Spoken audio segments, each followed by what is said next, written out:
Hi, Ken Fain from Island Carpet Tile and Hardwood. The title of this episode of Ask Ken is as follows: I was wrong.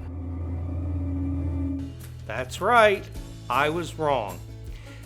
Several months ago, I made a video comparing the benefits and the advantages of glue down versus click luxury vinyl plank.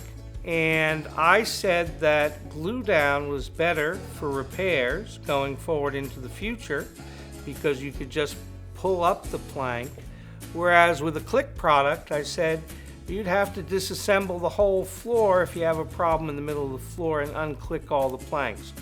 Well, I was very pleased to see that somebody paid attention to my video and made a comment on the Facebook post and told me that I was wrong, that click LVP can in fact be repaired.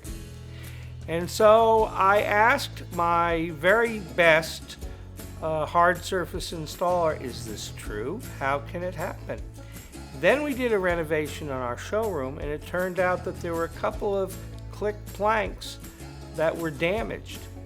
One, we had a screw coming through. The other one, the wear layer was coming off. So I figured this is a very good opportunity to show you, the end user of click LVP, what to do if in fact you have a damaged plank in your click luxury vinyl floor. So basically, if you soften the floor, then when you pull the plank out, you put minimum stress on the edges. Yep.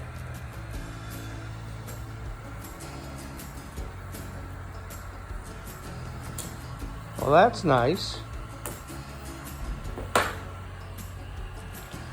He's now heating the back of a plank so that it's more flexible going in. Got it on the edge of a table. Of course, I would emphasize, don't do this yourself at home. I think you need somebody who knows what they're doing. I imagine it's more difficult with a wider plank. Well, the trick is just getting it up over the edge. You work to fit it in on one side, and then you do the other side, and you'll heat the other side to make sure that it can be manipulated. You know, you're doing it bit by bit. Yep. It's kind of like the way you make a carpet seam.